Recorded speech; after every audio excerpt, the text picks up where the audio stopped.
Oke, bismillahirrahmanirrahim. Assalamualaikum warahmatullahi wabarakatuh. Halo teman-teman semuanya, sahabat semuanya, sahabat IG, sahabat Facebook, dan YouTube.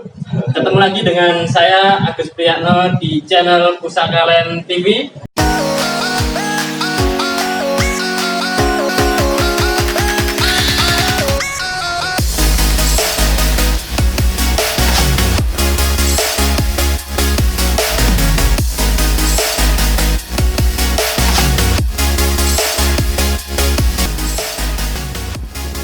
Di YouTube-nya Pusaka Land TV dan di Facebook-nya Mas Bedit Ebet Pusaka Land dan di IG-nya Mbak Dian Ningrum Tiki Pradini. Baik, terima kasih pada kesempatan siang hari ini saya bersama Mas Bedit lagi ini.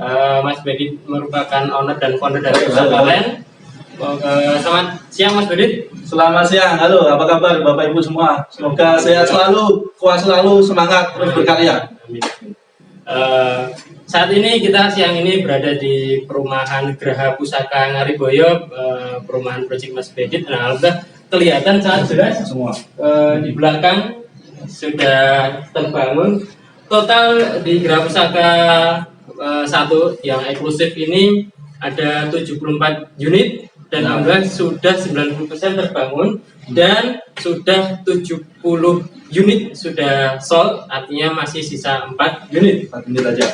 Ini kita launching di bulan November 2017 ya Mas, waktu di Hotel Imelda itu. Nah, di samping Geraha Pusaka 1 ini kita juga ada perumahan bersubsidi Geraha Pusaka 2. Alhamdulillah per hari ini juga sudah sold out. Alhamdulillah sudah kami mau tutup buku, mau serah terima kawasan ke warga perumahan. Walaupun agak singgung akad KPR ya, kalau bilang karena kemarin kuota atau sekarang kena corona. Tapi ya tidak apa-apa, kita semangat untuk berusaha terus. Baik Mas Bedit, siang ini kita pengen diskusi dengan Mas Bedit. Tapi sebelum tema kita siang ini yaitu cara cerdas mengelola keuangan di saat pandemi. Apa bedanya active income, passive income, dan portfolio income. Jadi cara keuangan ini bisa kita persiapkan untuk masa depan, terutama bagi kita putra-putri kita yang pengen nanti ke depan, pengen kuliah dan sebagainya. Tetapi sebelum itu Mas Bedit, saya kemarin tuh baca-baca juga, Baca apa itu? baca di media, di Twitter juga. Ada tema yang sangat menarik ya. Jadi temanya itu kaum milenial itu terancam tak punya rumah. Waduh. Nah ini di media ya, bukan kami ya. Nah, media apa? Di Kompas, di detik.com, teman-teman baca juga. Itu bahkan tidak 1-2 tahun ini, tapi ada 3 tahun yang lalu juga udah dibahas sebenarnya. Mulai dibahas. Kok bisa kaum milenial terancam tak punya rumah? Nah, kaum milenial itu siapa sih yang gitu? Milenial atau kolonial? Kaum milenial atau Gen Y, Gen Z ya. Kaum milenial itu yang lahir di tahun 90-an sampai 2000-an. Ya, contoh saya milenial dari ini. 80-an masih milenial Mas Agus. Mas Bedit ini apa? 80-an masih milenial. Gen X atau apa itu? Atau baby boomer bisa. Ya. Jadi ada yang menarik. Mas. Kok bisa ini pertanyaan saya ke Mas Bedit ini? Kok bisa ya? Kenapa kaum milenial itu menurut analisa Mas Bedit sebagai pelaku pengusaha properti ini? Kok bisa terancam tak punya rumah gitu loh? Analisanya seperti apa itu? Iya, jadi benar yang dibaca di media Mas Agus, saya juga sempat baca ya, ada di detik.com, kemudian kompas.com, kemudian di media-media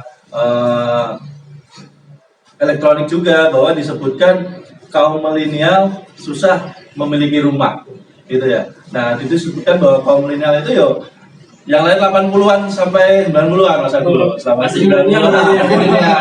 Jadi yang sekarang berumur 30, 35 gitu ya. Yang waktu-waktunya sekarang harusnya menikah dan kemudian punya rumah. Nah, tetapi memang kalau melihat keadaan sekarang, memang kenyataan harus kita akui bersama bahwa ternyata memiliki rumah itu tidak semudah kalau dulu mbah-mbah kita gitu ya. Mbah-mbah kita dulu kan yo rata-rata bagaimanapun keadaannya, bagaimanapun kondisi ekonominya, ternyata ya mampu punya rumah.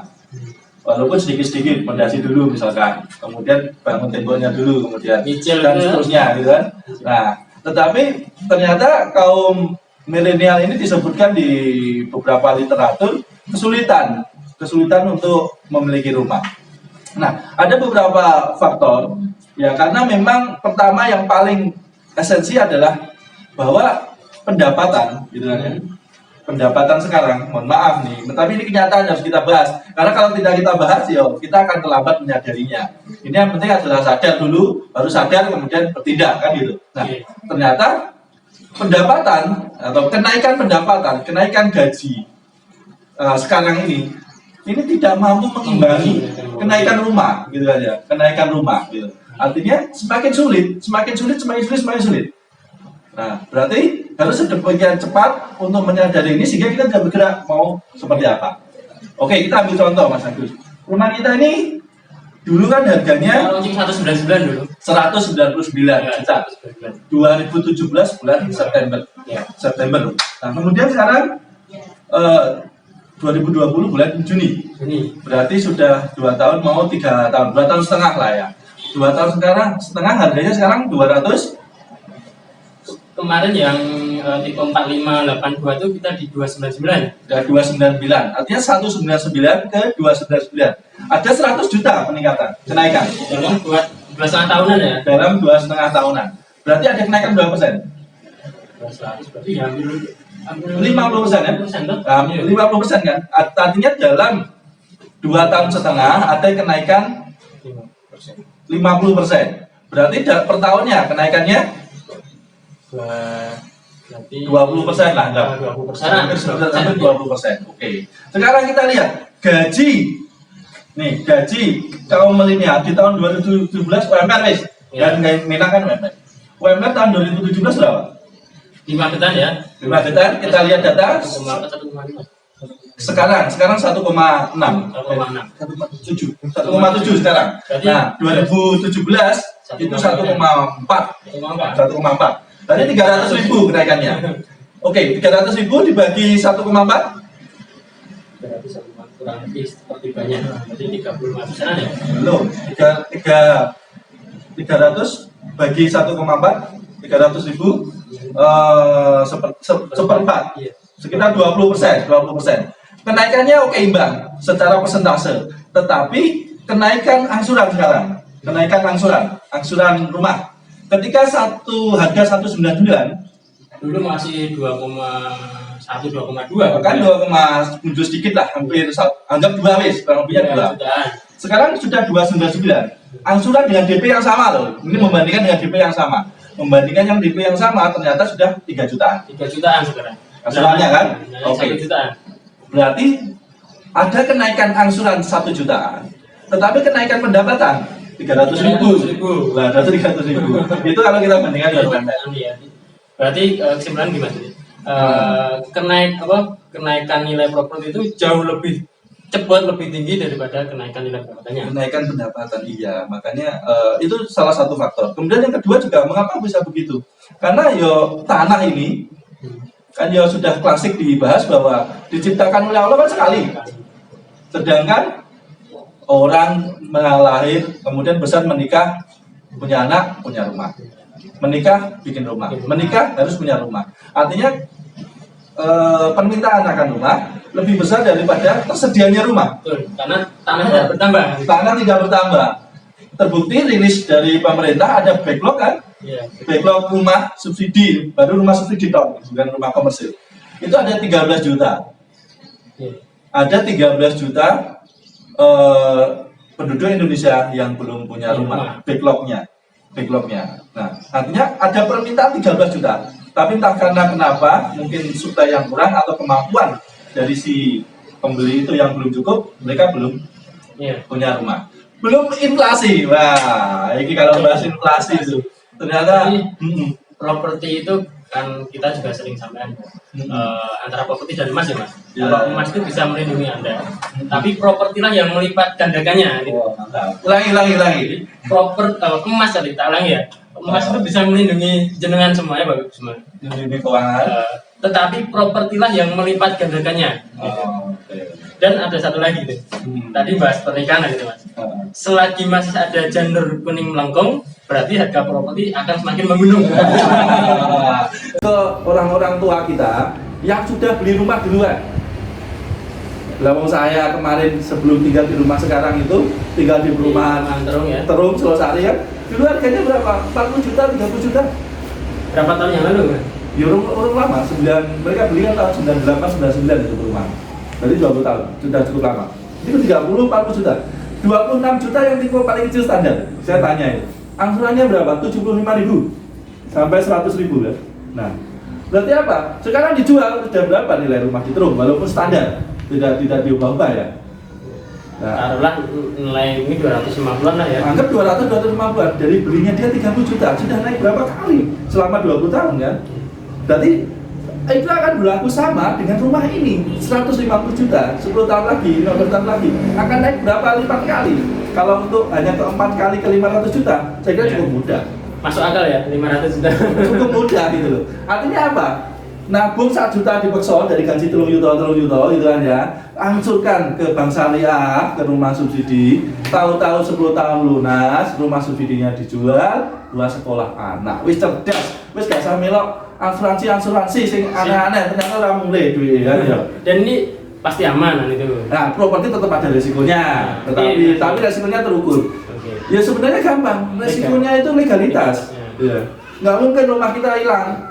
Apa mungkin rumah diangkat terus hilang? Nah, tetap bisa mungkin. Iya. Tapi perlu dipastikan di awal itu legalitasnya. Berarti legalitasnya itu ya harus yang ada sertifikat ada. Nah, silakan beli dimanapun, developer manapun, rumah subsidi, tanah manapun, di area manapun, di kabupaten manapun, yang penting apa? Ada sertifikat dan ada ilmunya.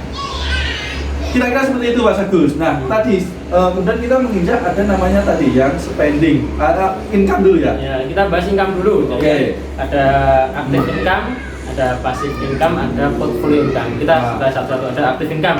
Ya. Nah, gimana Mas Budi? Nah, jadi income itu hanya ada 3. Ada 3. Diklasifikasi ada 3. Ini saya ambil dari Pak TDW Tung Desemaringin itu, guru kami sama-sama. Ternyata ada 3 income. Yang pertama aktif income. Ya, aktif income itu apa? Pendapatan income yang mengharuskan kita hadir kerja aktif baru dapat duitnya. Kalau nggak aktif nggak kerja ya nggak duit. Jadi kalau kita nggak gerak nggak dapat. Kalau kita gerak baru dapat, kalau nggak gerak nggak dapat. Nah, yaitu opah kita sehari-hari lah, gaji dan sebagainya. Berarti kalau kita nggak kerja kan nggak dapat. Iya. Kita punya warung di pinggir jalan, bikin bakso dan sebagainya. Kalau nggak buka nggak dapat. Iya. Kalau buka baru dapat. Nanti apa? Kita harus aktif income. Nah itu semuanya tahu. Kemudian yang kedua ada passive income. Ada passive income. Nah passive income itu apa? Kalau tadi tenaga kita aktif yang bergerak, gitu kan ya, yang mendapatkan uang adalah tenaga kita.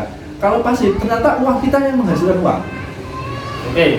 Jadi itu ya perbedaannya. Kalau tadi aktif itu kita bergerak, kalau pasif kesimpulannya kita tidak bergerak pun kita dapat uang. Yang bergerak uang kita. Jadi tidak harus mendatangkan fisik kita, ternyata kita bisa dapat uang. Nah contohnya apa? Contohnya apa nih Mas? Oke, tadi warung bakso ya. Warung bakso kalau kita nggak datang ternyata kita nggak bisa dapat uang. Tetapi bayangkan lebih pintar sedikit, warung baksonya dibikin waralaba. Oke. Banyak cabang. Lalu ternyata kita nggak datang, kita dapat. baksonya masih bisa jualan. Nah, Indomaret tuh, bosnya Indomaret apa yang datang ke Indomaret Magetan? Enggak. Ke Indomaret Madiun kan ya enggak. Ada di Jakarta sana nggak tahu, mungkin liburan ke Maldives atau liburan ke Singapura. Tetapi apa? Mereka tetap masuk uangnya dari Indomaret. Berarti itu apa? Pasif income. Nah, pinter-pinternya Bapak Ibu kita harus masuk ke pasif income nih. Terus tadi kita bahas sama-sama tuh, misal kita usahanya bakso nih, yang awalnya kita harus datang setiap hari, harus aktif income. Kita mulai berpikir nih sekarang gitu, caranya jadi pasif income gitu. Mungkin buka cabang, rekrut karyawan dan sebagainya gitu. Kita pantau, kita franchise-kan dan sebagainya itu. Franchise-kan gitu lah, terus ya udah di manajemen CSOP yang baik sehingga tidak memerlukan kehadiran kita. Itu tukang sorry itu tadi bakso kan gitu. Atau properti wis. Properti nggak bisa dibikin passive income. Nah, iya contohnya Mas. Nah ya sudah kredit rumah subsidi 150 juta, angsuran 1 juta, 1 juta, 1 juta. Setelah 5 tahun kita sewakan. Oke, setelah 5 tahun ya ini anak. Kalau rumah subsidi harus dibeli 5 tahun ya. Kalau rumah komersil biasa ya sudah beli langsung sewakan. Berarti apa? Ketika disewakan, kita tidak harus lihat rumahnya, tidak harus ngurusin rumahnya, tidak harus bersihin rumahnya. Tahu-tahu per bulan dapat uang dari sewa-sewaan tadi. Loh, bayangkan kita punya rumah banyak, punya ruko. Loh, itu punya kos-kosan. Iya. Nah, punya kos-kosan gitu. Ya tidur aja dapat uang, sudah. Uang yang bekerja kan, tidak harus kerja. Nah, itu Bapak Ibu semua, teman-teman semua, kita semua, Mas Agung, Mas Denny harus berpikir biar caranya duwe passive income yang uang yang bekerja, bukan hanya kita. Aktif yo, tapi passive income alokasikanlah. Punya ruko, punya kos-kosan. Punya apapun lah yang tidak memerlukan kehadiran kita, setiap bulan kita dapat. Itu kan anu Mas, punya kos-kosan, punya rumah memang nilainya nggak banyak. Contoh kita bahas yang anu dulu lah yang pada umumnya bisa tercapai lah. Tadi bisa lah masuk subsidi tadi itu kan masih sangat terjangkau ini. Kita 5 tahun kita huni, jadi 5 tahun selanjutnya kita kontrakan, kita sewakan ada fasilitas gitu ya. Gitu. Itu tadi ada aktif, ada pasif, ada satu lagi apa Mas? Ya, satu lagi adalah portfolio income. Nah, portfolio income lebih dahsyat ini. Nah, lebih dahsyat, lebih apa ya? Lebih luar biasa. Artinya apa? Tidak perlu kehadiran kita, ada portfolio income. Yang kedua, tidak perlu seperti passive income, tetapi nilainya lebih banyak daripada passive income. Nah, iya itu ya. Portfolio income adalah nilai dari kenaikan properti kita. Atau kalau dari saham, kenaikan investasi saham kita. Nah, tadi rumah kita 199 di tahun 2017. Sekarang sudah 299 dan terbukti laku kan. Berarti bukan harga yang asal bikin tapi ora laku, terbukti laku. 299 terbukti laku. Berarti apa? Ada kenaikan 100 juta. Ya itulah portfolio income. Nah, rumahnya diapain? Ini yang beli pertama, yang di tengah-tengah, yang di belakang, dihuni aja belum tuh, rumahnya baru jadi. Dihuni aja belum, rumahnya baru jadi. Nah, berarti apa? Bersihin aja belum? Itu belum dibersihin, Belum biasanya sudah ada kenaikan ya? Sudah ada 100 juta. Berarti apa? Dia dapat portfolio income. Misalkan tahun 2017 dia DP beli rumah di sini, kemudian langsung terus sudah ditinggal yang Kalimantan, ditinggal yang Papua, ditinggal yang Maldives, ditinggal Korea, atau ditinggal Pingsan. 2020 ke sini. Wah, aku ingat tahu-tahu punya rumah di Geraha Pusaka gitu kan ya. Loh, sudah naik 100 juta. Loh, cerdas nggak? Itulah portfolio income. Tanpa harus bekerja. Portfolio income kita ternyata dari situ. Kenaikan properti, kenaikan ini kita. Oke.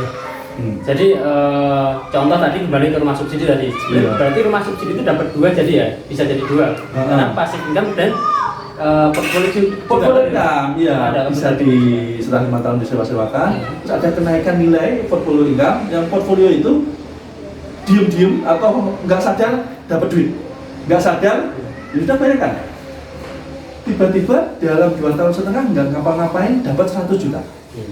Atau sebenarnya tanpa disadari kita tuh digajian gitu ya. Nah, oke, kita itu 100 juta, 2 tahun setengah itu berapa bulan sih Mas? 2 tahun setengah ini berarti kan oke, per tahun. Per tahun berarti kan 30 juta. Oke. 40 juta. 40 juta dibagi 12, 3 juta. 3 juta. Berarti apa? Setiap bulan tahu-tahu digaji 3 juta per bulan. Padahal kita nggak kerja. Berarti tinggal pingsan nih Maldives, kan gitu kan ya. Kita tinggal liburan, tinggal jalan-jalan. Ya, atau ditinggal wis ning omah wis ngarit apa jualan bakso dan sebagainya. Berarti apa? Dari tahun 2017 beli rumah harga 199, tahu-tahu tahun 2020 terjual 299, berarti ada 100 juta. 100 juta dibagi 2 tahun setengah, 3 juta per bulan portfolio income tanpa ngapa-ngapain, tanpa kerja, tanpa ini. Itulah luar biasanya properti. Jadi kita bahas ini sebenarnya kita pengen sharing ya Mas, karena kita pengen sharing bagi masyarakat semuanya itu biar tahu hal ini. Ya dari beritamu tadi bahwa ternyata milenial nggak cukup kesulitan punya rumah. Kita sampaikan tuh ini kita tidak jualan di tempat kita, tapi kita pengen menyampaikan bahwa jualan sidik ini cari lah. Tapi yang terpenting ada kita juga nyebut nama perusahaan kita nggak apa. Tapi kita kita sangat pengen sharing, kita menyampaikan bahwa ini penting kan gitu, ini Betul. penting kepada masyarakat. Jualan itu yang menyertai, tetapi yang utama silahkanlah kita pahami ini semua biar anak-anak muda cepat punya rumah, bapak ibu semua yang belum punya rumah cepat punya rumah. Silakan beli dimanapun, lokasi manapun. Khususnya bagi kaum milenial nih, teman-teman semuanya, pemuda semuanya, mari kita sadar betul ilmu properti ini gitu ya. Jadi tadi kita sudah bahas tadi banyak properti, bahas banyak income gitu. Nah, masih ada yang kurang ketika kita bahas income gitu Mas Budi. Dan cukup ya dari income ya. Oke, income sekali lagi ada 3 berarti. Yang orang tahu mungkin hanya aktif income, pokoknya kerja. Loh, ternyata ada pasif income yang harus nggak kerja. Ternyata ada portfolio income. Nah, kalau sekarang sudah tahu ya sudah praktekkan. Daripada kita telat, kan gitu. Terus biar kita juga bisa ngatur keuangan kita juga, kita perlu tahu yang namanya outcome atau spending Mas Budi. Spending, oke. Jadi kita, moga Mas Budi dibahas lagi terkait spending ini. Nah, spending ini intinya adalah kita harus bisa membedakan. Sebenarnya kita harus bisa membedakan intinya ya. Antara keinginan dan kebutuhan. Jadi betul antara keinginan dan kebutuhan. Spending itu prinsipnya itu. Kita itu harus bisa membedakan antara keinginan dan kebutuhan. Jadi setelah kita pandai, cerdas, pintar mengelola ini lagi, kita harus paham, menyadari, jadi bisa membedakan spending itu. Tadi bisa membedakan kebutuhan dan keinginan. Ya, bedakan antara ini kebutuhan dan ini keinginan. Itu prinsip dasarnya. Karena kebutuhan selalu tercukupi, tapi kalau keinginan selalu haus, ada lagi. Punya motor buat kerja, buat usaha, buat ojek online itu kebutuhan. Buat ngantar anak sekolah itu kebutuhan. Tetapi punya motor, kredit motor, kalau sudah buat gaya-gayaan, ya, sudah punya 1 pengen 2, keinginan. Sudah punya 2 dimodif bagus, pengen 3. Termasuk mobil ya, mobil mungkin pertama buat kerja lewat putaran kebutuhan gitu. Artinya sudah keinginan. Boleh nggak keinginan? Ya, boleh sih, batasnya lah kan gitu kan. Boleh keinginan kalau pengeluaran keinginan kita itu lebih kecil dari dari pasif atau portfolio income kita. Berarti nilai keinginan itu lebih kecil dari. Boleh beli keinginan kalau pasif income atau portfolio income kita lebih besar dari keinginan kita. Bukan aktif ya? Bukan aktif. Jadi silakan kalau sudah punya kos-kosan banyak yang setiap bulan itu bisa jutaan tanpa kita harus kerja, ya silakan beli mobil modif dan sebagainya. Beli keinginan nggak apa-apa karena ternyata pasif income portfolio income-nya sudah lebih banyak daripada gaya-gayaannya. Tapi kalau kita masih pas-pasan terus gaya-gayaan, mati itu. Mati itu. Kalau kita hanya mengharapkan yang aktif, tapi kita sudah banyak keinginan tadi, gaya-gayaan itu. Sudah banyak gaya-gayaan. Hidup kita kan banyak tekanan. Nah, ungkapan klasiknya kan, hukum fisika itu bahwa gaya itu tekanan berbanding lurus dengan gaya. Tekanan itu berbanding lurus dengan gaya. Berarti kalau hidup kita banyak tekanan, berarti banyak gaya. Mungkin kita banyak gaya gitu kan ya. Karena berbanding lurus nih. Kalau hidup kita banyak tekanan, mungkin kita terlalu banyak gaya. Boleh gaya kalau pasif income kita, portfolio income kita lebih banyak, lebih besar daripada gaya kita. Boleh gaya kalau kos-kosannya sudah banyak, sudah tiap bulan ini. Boleh kalau rumahnya sudah banyak, gitu kan ya. Ya pantasan gaji 3 juta gaya mati kita, kan gitu. Ini penting Mas Budi, penting teman-teman semuanya. Tadi kita bahas milenial nih, kaum muda semuanya penting ini ya. Jadi kita sharing hari ini sangat penting ilmu kecerdasan keuangan ini. Jadi tadi kita termasuk sangat penting juga tadi membedakan spending ini yang banyak sekali. Mungkin tahu sih, tapi tidak sadar. Sekedar tahu bahwa itu gula manis, tetapi benar-benar tidak merasakan manis dan tidak menyadari benar, wah ini harus saya lakukan manis dan sebagainya. Artinya apa? Hayati resapi antara kebutuhan keinginan, praktekkan. Kebutuhan dulu, keinginannya ditunda, tunda kesenangan. Itu ungkapan klasik, tetapi tidak semua orang bisa. Boleh kalau sekali lagi passive income, quarterly income-nya lebih banyak dari direct. Punya kesenangan. Jadi sebenarnya ya kalau bahas kesenangan kan kita mungkin bisa semuanya dengan mensyukuri pun kita bisa senang gitu. Artinya spending itu prinsipnya. Tetapi kalau kita mau klasifikasikan ya berarti ada aktif ya. Kita tiap hari makan dan sebagainya mengeluarkan uang. Dan tadi yang invisible spending, tahu-tahu nggak ngapa-ngapain ternyata uang kita keluar. Iya. Ya, ternyata uang kita keluar. Gitu. Ya sudah, berarti Bapak Ibu sekarang 30% dari penghasilan tabung alokasikan aset, tetapi tidak tabung manual, tidak tabung gaya lama. Tidak tabung gaya lama. Saya sarankan dua, tabung kredit kan emas di batangan. Pegadaian atau di Bank Syariah. Emas batangan ya. Emas batangan itu beli boleh secara kredit, terus dijual juga liquid, tetapi kenaikannya tidak terlalu gede. Kalau mau gede ya properti, kredit kan beli rumah subsidi. Jadi dua hal itu, atau beli rumah komersial kalau Bapak Ibu mampu, tiba-tiba punya rumah 10 tahun 15 tahun lagi dijual, dah. Oke. Jadi nyambung ke tema kita, bagaimana kita mengulang keuangan kita agar cerdas keuangan, mengamankan masa depan anak-anak kita. Gitu. Jadi tadi intinya kita harus sisihkan, paksakan 30% dari pendapatan kita alokasikan ke instrumen investasi. Gitu, betul ya, Mas? Betul. Mas Denny ada pertanyaan mungkin dari Facebook? Belum ada. Wah. Oke, nanti ada komen kita akan share di ini ya. Yang ketinggalan di Puskaran TV bisa dilihat. Oke. Siap. Jadi bagi teman-teman Bapak Ibu semuanya yang belum mengikuti live di Facebook dan IG pada siang hari ini, nanti kita upload di Pusaka Talent TV. Jangan lupa nanti ya tetap bisa subscribe lah gitu. Biar ketika ada video baru ada loncengan gitu, ada pemberitahuan gitu. Itu gratis kok. Dan jangan lupa di share dan like and comment. Karena apa? Jika Bapak Ibu merasa bermanfaat dengan subscribe Bapak Ibu semua, kita akan bersemangat bikin konten-konten yang lebih positif lagi. Nah, ya, kan gitu ya. Itu semangat kita kan itu. Semangat kita ingin berbagi terutama mengenai dunia properti. Oke. Mas Bedit? Ya, artinya sekali lagi bahwa alokasikan 30% dari gaji kita. Tidak harus punya uang banyak, gaji 3 juta berarti 1 juta harus alokasikan ke aset. Ternyata aset properti atau emas tidak harus dibeli senilai asetnya. 1 juta pun bisa mengangsur buat aset. Anggap aja 1 juta ini nabung, persiapan 5 tahun, 10 tahun lagi rumah dijual, nilainya sudah berkali lipat buat kebutuhan anak, kuliah dan sebagainya. Ternyata masuk. Kemudian yang kedua, mulai berpikir bagaimana kita tidak hanya tergantung pada active income. Berarti berpikir biar caranya punya passive income, biar caranya punya portfolio income. Kemudian yang ketiga, bedakan antara keinginan dan kebutuhan. Ingat, hukum fisika, gaya berbanding lurus dengan tekanan. Kalau hidup kita banyak tekanan, berarti banyakkan gaya. Oke, terima kasih Mas Bedit atas ilmunya sharing pada siang hari ini.